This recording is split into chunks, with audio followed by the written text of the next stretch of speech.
순수과학의 비약적인 발전을 이끌어낸 기기분석. 기기분석은 이제 과학 분야뿐만 아니라 의학, 공학, 제조설비, 환경 등 과학기술 전 분야에 걸쳐 없어선 안 될 요소가 되었습니다. 오늘은 그중 활용도가 가장 높은 12가지 분석기기의 원리와 활용법에 대해 알아보도록 하겠습니다. 유기물은 탄소 원자를 포함한 화합물로서 분자량이 비교적 작고 여러 가지 작용기들을 가지고 있는 경우가 많습니다. 유기물 분석에 사용하는 분석 장비 중에 대표적인 것은 NMR, MES, IR, GC, LC, EA 등이 있습니다.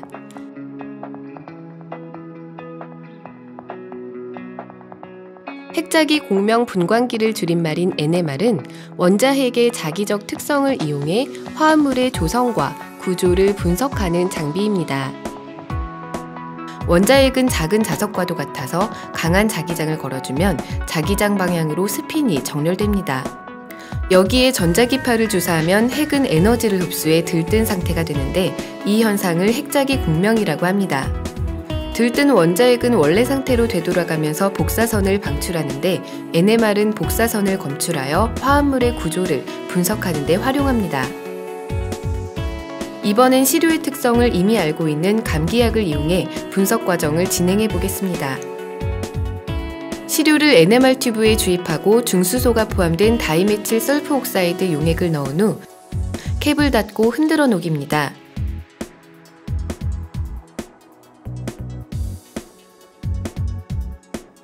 부유물과 침전물이 생길 경우엔 따로 걸러내서 맑은 용액을 얻어냅니다. 이제 캡을 닫고 밀봉을 한 후 이름 표시를 합니다. 시료 튜브는 NMR에 투입하기 전 튜브의 표면을 깨끗이 닦아내고 스피너에 끼운 후 깊이 측정기에 넣어 투입 높이를 정확히 맞추어 주어야 합니다. NMR 내부엔 매우 강한 자석이 있어 사용할 때 주의가 필요합니다. 기기 주변에는 경계선을 그려놓는데 그 안으로 들어갈 땐 금속물질이나 자석물질을 가지고 들어가선 안 됩니다. 이제 분석 장비의 안전 요령을 준수하며 NMR 기기로 다가가 시료 주입구에 튜브를 투입합니다. NMR 장비 컨트롤러를 이용하여 시료 주입구에 있는 시료 튜브를 NMR 본체 안으로 투입하고 컴퓨터에서 새로운 데이터 파일을 등록한 후 분석을 실시합니다. 시료 튜브가 NMR 본체에 투입되면 시료를 녹이는 데 사용한 용매를 선택하여 잠금 장치를 지정해 줍니다.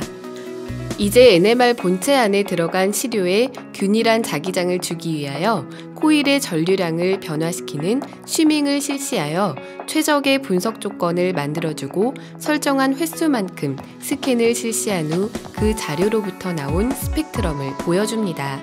여기에 용매 피크의 고유한 값을 보정해주면 시료의 NMR 스펙트럼이 완성됩니다.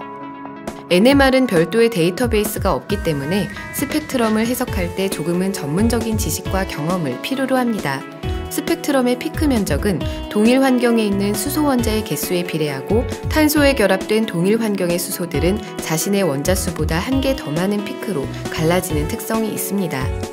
또한 수소를 포함하는 작용기들은 스펙트럼상의 특정 위치에서 피크를 나타내므로 이를 참조해 분석하면 시료에 대한 정량 분석이 가능해집니다.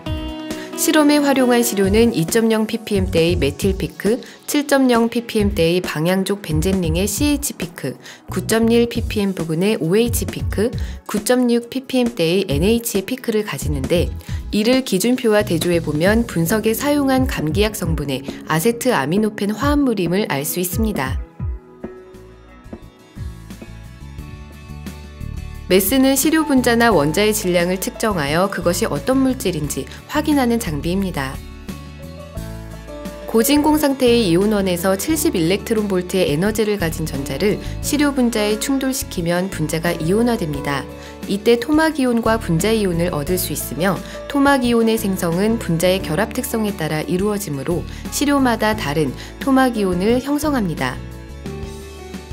각 토막이온들은 고유의 질량대 전압비를 가지며 분석관에서 이 특성 때문에 분리되어 검출되죠. 사용법은 단순합니다. 복잡한 전처리 과정 없이 분리정제된 시료를 마이크로그램 이하의 아주 적은 양을 취해 프로브 끝에 팁에 주입한 후 프로브를 기기에 넣고 가동하면 2~3분 이내로 이런 결과를 보여줍니다. 이온화되어 얻은 토막이온을 질량대 전압비로 가로축에 나타내며 토막이온의 상대 강도를 세로축에 나타낸 질량 스펙트럼을 얻을 수 있습니다. 왼쪽부터 질량대 전압비가 적은 토막이온들이고 오른쪽 끝은 원래 분자에서 전자 1개만 떨어진 분자이온이죠. 이 스펙트럼을 통해 우리는 시료의 질량이 얼마나 되는지를 알아낼 수 있습니다. 한편 분자들은 동일한 조건에서 항상 유사한 토막 패턴을 보이므로 기존 데이터베이스를 이용해 시료 물질이 어떤 물질인지 쉽게 알아낼 수 있습니다. 보시는 바와 같이 매스는 얻어진 시료의 스펙트럼으로부터 데이터베이스를 찾으면 유사성이 높은 순서대로 후보 물질들을 열거해주죠. 육안으로 봐도 시료의 스펙트럼이 데이터베이스 스펙트럼과 일치하는 것을 쉽게 알 수 있습니다. 물론 매스에서 분석하는 시료는 순수한 단일 화합물이어야 합니다. 화합물의 합성 결과를 알아내고자 할 때는 그냥 쓸 수도 있지만 혼합물을 분리해서 각각의 화합물을 알아내고자 할 때는 혼합물을 분리하는 기능을 가진 크로마토그래프 장치와 질량 분석기를 결합한 기체 크로마토그래프 질량 분석기 또는 액체 크로마토그래프 질량 분석기가 사용됩니다.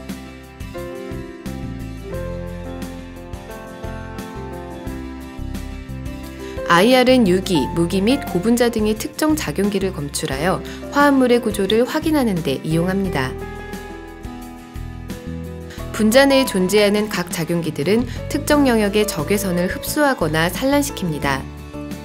예를 들어 3300 파장대의 피크는 NH 영역의 적외선을 흡수하고 3100 파장대의 피크는 방향족 벤젠링의 CH기, 1650 파장대의 피크는 케톤기의 적외선을 흡수하여 나타나는 것입니다.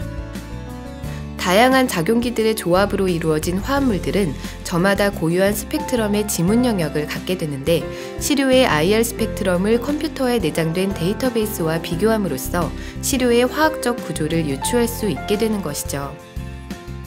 IR 분석에선 특별한 전처리는 없지만 적외선이 통과하는 매질의 특성을 보정하기 위한 바탕선 보정을 반드시 실시해야 합니다. 액체 시료의 경우 시료를 넣지 않고 셀을 그대로 측정해 바탕선을 보정한 후 다시 액체 시료를 셀에 넣고 측정을 실시합니다. 기체 시료는 특별하게 고안된 셀을 진공 상태로 만들어 바탕선을 보정한 후 여기에 다시 기체 시료를 주입하고 측정을 실시합니다. 고체 시료의 경우 브로마칼륨을 시료 없이 바탕선으로 보정하고 이후 시료와 브로마칼륨을 적절한 비율로 혼합해 시료 분석을 실시합니다. 시료에 대한 측정을 실시하면 화면상의 작용기에 대한 가상의 피크가 나타나는데 이 상태에서 스타트를 클릭하면 바탕선 검출값과 시료 검출값을 계산하여 시료에 대한 정확한 적외선 스펙트럼이 만들어지죠. 적외선 스펙트럼은 여러 가지 방법을 통해 보다 확인하기 쉽게 만들 수가 있습니다. 피크 피킹을 실시하면 해당 피크에 대한 정확한 수치 제공도 가능합니다.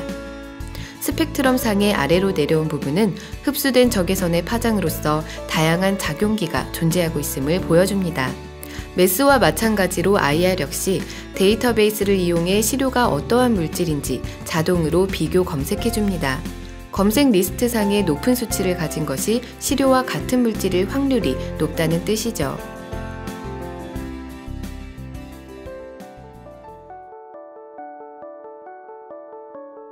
기체 크로마토그래프를 줄인 말인 GC는 유기혼합물 등을 분리하여 각 구성 성분을 확인하고 정량 분석하는 장비입니다. 주입된 시료는 기화되어 운반기체에 의해 고정상이 채워진 분리관으로 운반됩니다. 분리관에서는 각 성분들이 고정상과의 물리화학적 작용에 의한 분배 개수에 따라 분리되는데 각 성분이 분리관을 통해 이동하는 속도는 고정상인 액체에 용해되는 정도에 따라 다르므로 시간차를 두고 분리되어 검출됩니다. GC는 시료를 주입하는 주입구, 목적 성분을 분리하는 오븐과 컬럼, 그리고 분리된 성분을 검출하는 검출기로 구성됩니다. 높은 온도로 가열된 주입구에 시료를 주입하면 순간적으로 증기화되어 운반기체에 의해 컬럼으로 이동합니다. 검출기 역시 높은 온도로 가열되어 있죠. 따라서 시료는 반드시 휘발성이 있어야 하고 열 안정성을 가지고 있어야 합니다. 시료 성분의 분리는 시료의 물리화학적 특성, 컬럼의 종류와 온도에 의해 결정되므로 목적에 맞게 컬럼을 설정해야 합니다. GC 분석에서 얻어진 결과는 GC 크로마토그램이라 하는데 시료 속의 화합물의 성분과 양을 알려줍니다. 그래프를 분석할 땐 피크의 머무름 시간과 크기에 주목해야 합니다. 머무름 시간은 시료 주입 시점부터 피크의 정점까지를 말하는데 이를 통해 화합물의 종류를 알 수 있죠. 피크 면적은 성분의 농도를 반영합니다. 농도가 높으면 높은 피크, 농도가 낮으면 낮은 피크를 갖게 됩니다. 실제 분석에서는 검출된 물질의 머무름 시간 및 피크 면적을 표준 물질과 비교하여 정량 분석합니다. 그러나 시료의 주입량을 완전히 동일하게 하기 어려우므로 면적 비율법이나 내부 표준법 등을 이용해 정량 분석을 수행합니다.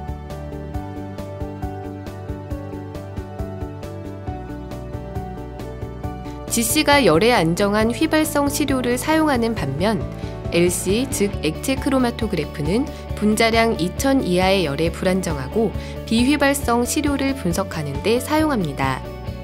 LC는 분배, 흡착, 이온 교환, 분자 크기 차이에 의해 시료를 분리합니다. 따라서 시료의 특성과 분석 목적에 맞는 컬럼을 선택하여 사용해야 하죠. 특히 분배 크로마토그래프의 경우 시료가 이동상에 의해 정지상을 통과하면서 분배 과정을 통해 분리되는데 주의 깊게 보아야 할 점은 이동상과 고정상의 상대적인 극성에 따라 순상과 역상으로 나뉜다는 것입니다. 이동상, 즉 용매에 의해 컬럼의 고정상이 녹아내리는 것을 방지하기 위해 이동상과 고정상을 서로 다른 극성을 갖도록 하는데 순상은 고정상이 극성이고 이동상이 비극성인 상태로서 비극성 성분이 먼저 분리되며 역상은 고정상이 비극성이고 이동상이 극성이어서 극성 화합물이 먼저 분리됩니다. LC는 용매, 펌프, 시료 주입구, 컬럼, 검출기로 구성되며 분석하고자 하는 시료 물질의 특성에 따라 컬럼을 선택한 다음 적합한 이동상을 사용하여 시료를 분리합니다. 분리된 시료는 시료에 대한 높은 감도와 선택성을 가지며 적당한 밴드폭, 낮은 검출 한계 등을 가지는 검출기를 선택하여 분석합니다. 그중 자외선, 가시선 검출기는 특정 파장의 빛을 시료에 조사하여 흡수된 빛을 측정합니다. 흡수된 빛의 양은 용액 내의 화합물의 농도, 빛의 파장과 빛이 시료를 통과하는 거리 등과 관계가 있으며 최종적으로 데이터 시스템에 의해서 신호의 크기가 기록되고 시간에 상관하여 크로마토그램을 얻게 됩니다. LC에서 얻어진 결과는 LC 크로마토그램이라 하며 피크의 머무름 시간과 크기는 시료 속 화합물의 성분과 농도를 반영하죠. 정선 분석에 이용되는 머무름 시간은 시료 주입 시점부터 피크의 정점까지를 말하며 정량 분석에 활용되는 피크 면적은 성분의 농도가 높으면 크게, 낮으면 작게 나타납니다. 실제 분석에서 검출된 물질의 머무름 시간 및 피크 면적을 표준 물질과 비교하여 정량 분석을 할 수 있습니다. LC는 매우 폭넓게 사용되는 분석 장비로서 유기합성, 환경, 식품 분석, 의학 및 고분자 연구 등에 주로 활용됩니다. 분석 가능한 시료는 이동상으로 사용하는 용매에 녹으며 분자량이 2000 이하인 비휘발성 물질, 즉 이온성 화합물, 아미노산, 염료 등이며 거대 분자와 온도에 민감한 화합물의 분석, 각종 비타민류, 탄수화물류, 당류, 아미노산, 단백질, 핵산류, 지방성분, 색소, 제초제, 혈중 약물, 스테로이드, 금속 유기물 등의 정성 및 정량 분석에 이용됩니다.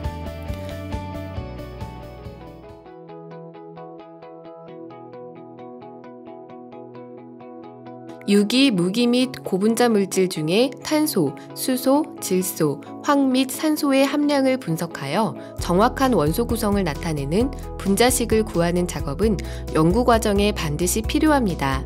원소 분석기의 줄임말인 EA는 어떤 특정한 화합물을 연소시킴으로써 나오는 부산물을 GC 칼럼을 이용해 분리하고 열 전도도 검출기로 그 양을 측정하여 탄소, 수소, 질소, 황 및 산소의 조성을 백분율로 나타내줍니다.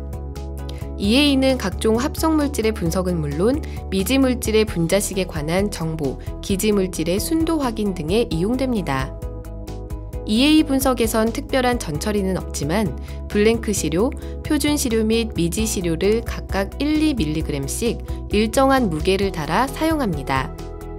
즉 EA는 정확한 양의 시료를 산소 공존 하에서 연소시켜 구성 원소를 이온화한 후 촉매가 충진된 950도씨의 산화 반응기에서 산화시킵니다. 이를 다시 환원 반응기에서 조성 원소별로 분석이 용이한 상태로 전환시키고 GC 컬럼으로 분리한 후 열 전도도 검출기에서 탄소, 수소, 질소, 황의 원소양을 측정합니다. 산소의 분석은 산소가 없는 상태에서 니켈 기반의 카본이 충진된 1060도씨에서 열분해 과정을 거친 후 기타 생성 기체는 흡수 트랩으로 분리하고 최종적으로 생성된 가스인 CO2만을 GC 컬럼으로 분리하여 열전도도 검출기를 이용해 산소의 양을 측정합니다. 원소 분석기는 미지 물질의 연소 자료로부터 퍼센트 조성비를 계산하여 화합물의 분자식을 결정하는 자료로 사용하거나 기지물질의 순도 확인 등에 이용합니다. 원소 분석 결과값은 플러스 마이너스 0.3%의 절대오차 범주 이내라면 신뢰할 수 있습니다.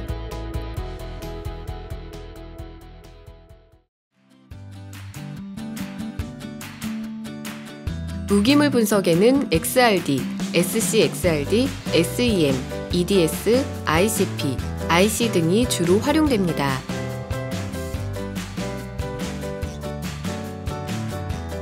XRD는 물질의 결정상 확인, 혼합물의 정성 정량 분석, 결정화도 분석, 격자상수 측정 등에 이용하는 장비입니다. 원자나 분자 등이 3차원적으로 규칙적인 배열 상태를 이룰 때, 즉 결정을 이루고 있을 때 여기에 X선을 조사하면 결정을 이루는 원자 또는 분자들과 상호작용하여 독특한 X선 회절 패턴을 생성합니다. 이 회절 패턴을 분석하면 시료의 결정 구조 및 성분에 대한 정보를 얻을 수 있죠. 이번 실험에서는 제올라이트를 분석해 보겠습니다. 재현성을 높이기 위하여 시료를 곱게 갈아준 후 홀더에 적당량을 넣고 시료가 흘러내리지 않도록 눌러가면서 충진합니다. 이때 시료와 홀더의 높이를 같게 하여 높이 오차를 없애고 특정 방향으로의 배양성이 생기지 않도록 주의합니다. 이제 시료를 XRD에 넣고 장비를 가동시킵니다.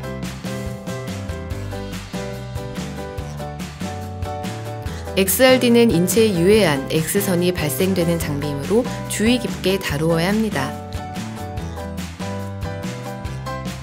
조사되는 X선의 각도를 연속적으로 변화시키면서 측정하는데 입사각과 같은 각도만큼 검출기도 이동하여 분석합니다. 목적에 따라 측정 속도 및 방법을 적절히 조절합니다. 일반적인 분석에는 연속 측정법으로 1분당 3에서 4도의 속도로 측정합니다. X선 회절 패턴은 조사되는 X선의 파장과 격자면 간의 거리, 그리고 측정되는 각도 사이의 관계를 나타낸 브레그 법칙에 따라 형성됩니다. 예를 들어 회절된 두 파장의 경로에 위상차가 발생하면 상쇄되는 반면 회절된 경로의 위상차가 0이면 보강 간섭이 일어나 회절 강도가 2배로 커지죠. 이렇게 강하게 검출된 부분의 측정 강도는 원자가 규칙적으로 배열되면서 만들어진 면 간의 거리와 관련이 있으므로 결과적으로 결정의 구조를 예측할 수 있게 됩니다. 회절 스펙트럼의 가로축은 측정 각도로 기기적인 특성상 2세타로 표기됩니다. 왜냐하면 X선 발생 장치는 고정되어 있어서 세타만큼 조사하려면 시료가 세타만큼 이동하고 검출기는 2배에 해당하는 2세타만큼 이동하기 때문입니다.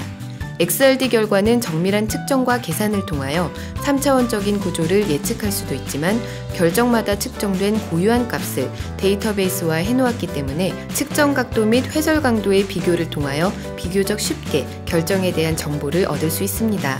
측정된 결과를 데이터베이스와 비교해보니 예상대로 제올라이트를 찾아내주는군요. 물질의 구조를 밝히는데 매우 유용한 엑스레이 크리스탈로그래프는 시료를 단결정으로 만들어야 하는 제약이 따르는 반면 분말 XRD는 다결정 시료에도 적용이 가능하므로 다양한 분야에 적용되고 있습니다. X선 회절 분석 분야에서 수많은 노벨상이 나온 것도 이 때문이죠. XRD 중에 분말 상태가 아닌 단결정 상태로 된 시료를 측정하여 화합물의 분자 구조를 보다 더 정밀하게 분석하는 장비인 단결정 X선 회절 분석기가 있습니다. 시료를 저온에 보관해 결정을 석출한 후 생성된 결정을 현미경용 글래스 슬라이드에 옮깁니다. 이를 현미경으로 관찰하면서 결정 상태가 좋은 것을 채취하여 루프 모양의 고리 안에 넣습니다.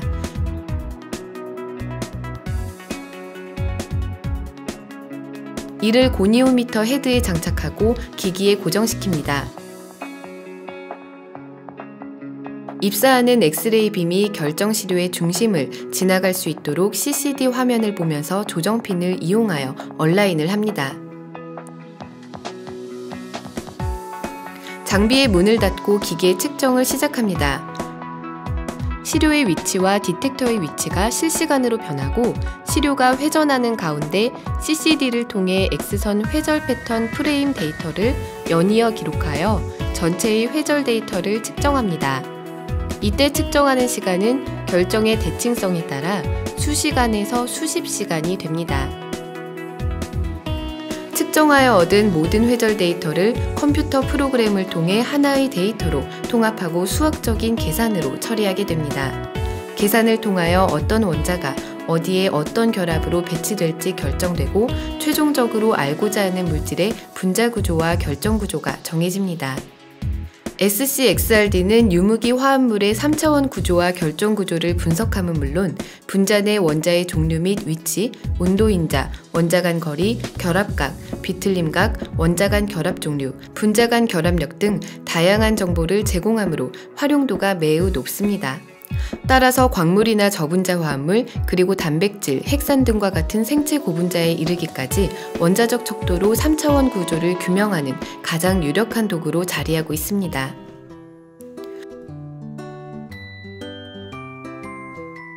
마이크로미터 크기까지 관찰할 수 있는 광학현미경과 달리 전자현미경은 나노 사이즈까지 관찰할 수 있는 첨단 분석 장비입니다. 빛 대신 전자를 이용하고 유리렌즈 대신 자기렌즈를 이용하므로 회절 현상에 따른 확대의 한계를 극복한 것이지요. 전자현미경은 투과전자현미경, 주사전자현미경, 반사전자현미경, 투사주사전자현미경 등으로 나뉘는데 본 실험에서는 무기화학 분야에서 주로 활용되는 주사전자현미경의 사용법을 알아보도록 하겠습니다. 전자총에서 발생된 전자빔은 렌즈와 전자기 코일을 통과하면서 시료에 포커싱되어 주사됩니다. 시료에 전자가 충돌하면 여러 가지 시그널이 발생되는데 그중 2차 전자를 검출기를 이용해 검출하고 영상 처리를 통해 이미지를 만들어냅니다. 셈은 고체 상태인 시료만 측정이 가능합니다. 또한 자성이 있는 시료는 피해야 합니다. 셈 측정 시 컬럼 쪽에 마그네틱이 형성되는데 이로 인하여 자성이 있는 시료가 기기에 끌려 들어가 기기를 고장낼 수 있기 때문입니다. 이와 같은 이유로 시료 준비 과정에서 먼저 해야 할 일은 자석을 이용하여 시료 내에 자석물질 여부를 확인하는 것입니다. 자석물질이 없음이 확인되었으면 특수 양면 테이프의 한쪽 면을 벗겨내고 표면에 시료를 부착시킨 후 부착되지 않고 묻어있는 시료를 털어냅니다. 그리고 난 후 반대쪽 면을 제거하고 셈에 장착시킬 스테이지에 붙여줍니다.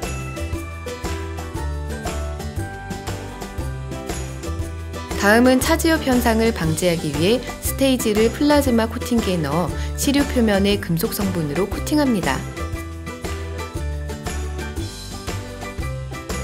차지엽 현상은 대개 전도성이 없는 시료에서 발생됩니다. 전자와 충돌했을 때 2차 전자가 방출되지 않고 시료 내에 고여 있어 흡수 전자를 계속 가지고 있는 현상으로 이미지가 왜곡되어 보이는 현상을 말합니다. 보통은 백금, 금, 팔라듐과 같은 금속을 이용하여 코팅을 합니다. 코팅이 완료되면 스테이지를 샘 내부에 장착하고 고정시킵니다. 이제 샘에 연결된 컴퓨터를 이용해 관찰을 시작합니다. 관찰하고자 하는 부분을 화면 중앙에 위치시키고 확대해 갑니다. 확대 과정에서 포커스를 조절해 정확한 상이 맺힐 수 있도록 조정하고 콘트라스트를 조절하여 보다 선명한 이미지를 만들어낸 후 최종적으로 이미지를 스캔합니다. 샘은 수십만 배에 달하는 확대 능력을 가지고 있습니다. 지금 보시는 사진은 시료로 사용된 제올라이트를 20만 배로 확대한 이미지입니다. 샘은 뛰어난 해상력으로 인해 순수과학뿐만 아니라 반도체, 전자부품, 금속공업 등 다양한 산업 분야에서 활용되고 있습니다.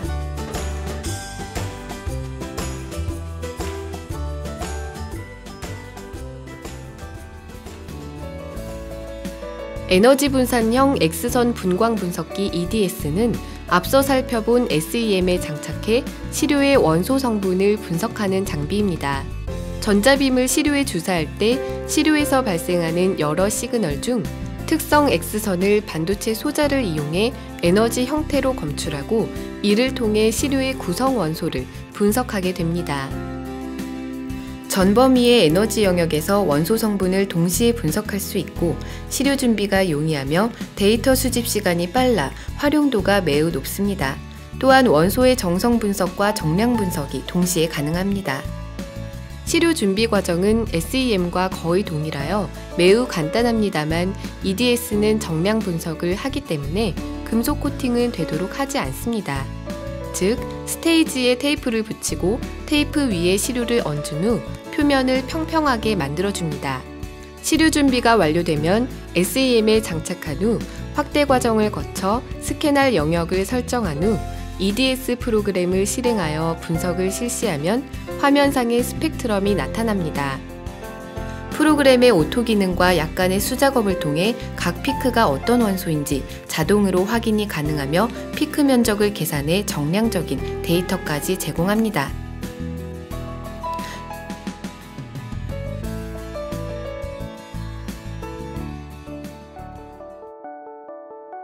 유도결합 플라즈마 원자 방출 분광기 ICP-AES는 고주파 유도결합 플라즈마를 광원으로 사용하는 방출 분광 분석 장비입니다. ICP-AES는 6000에서 8000K 정도의 불꽃을 형성하는 고주파 유도결합 플라즈마에 에어졸 형태의 시료용액을 주입해 원자 또는 이온을 들뜬 상태로 만들고 이들이 낮은 에너지 상태로 되돌아오면서 방출하는 빛의 파장을 분석해 원소를 정성 분석하고 그 세기를 측정해 정량 분석합니다. 특히 ICP-AES는 검출 능력이 좋아 시료에 포함된 극미량의 원소들을 검출할 수 있으므로 금속, 토양, 광물, 폐기물, 식품, 의약품, 환경, 생체 시료 등 산업 전반에서 활용되고 있죠. ICP는 주로 정량 분석을 목적으로 하므로 시료 준비에 있어 샘플링을 정확히 해야 하며 3개 이상의 동일 시료의 평균 값을 활용합니다.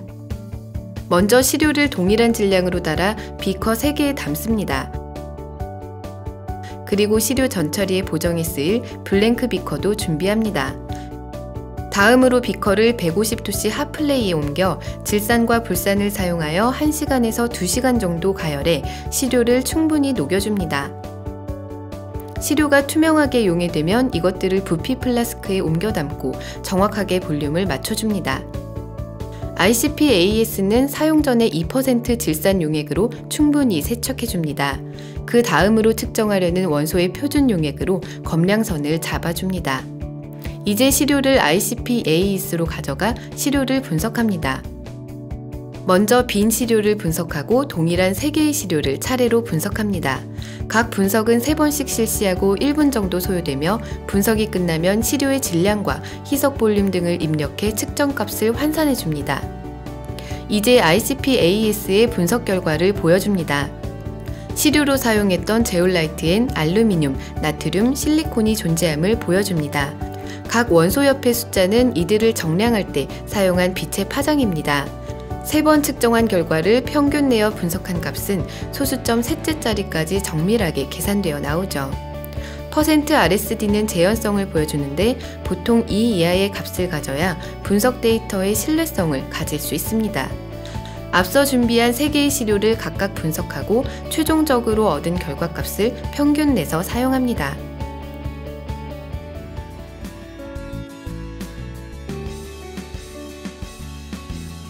이온 크로마토그래프를 줄임말인 IC는 액체 크로마토그래피의 한 종류로서 이온성 시료를 이온 교환 컬럼을 사용하여 분리한 후 화학적 서프레서 전기 전도도 검출기를 이용하여 각 성분 및 농도를 측정하는 장비입니다. 시료 중의 각 이온 성분은 컬럼 충진제에 대한 친화력이 다르므로 컬럼 내에 머무르는 시간도 달라집니다. 각 성분의 용리 시간으로 해당 이온 성분을 알 수 있고 전기 전도도 검출기에서 검출된 피크 면적을 이용하여 이온을 정량할 수 있습니다.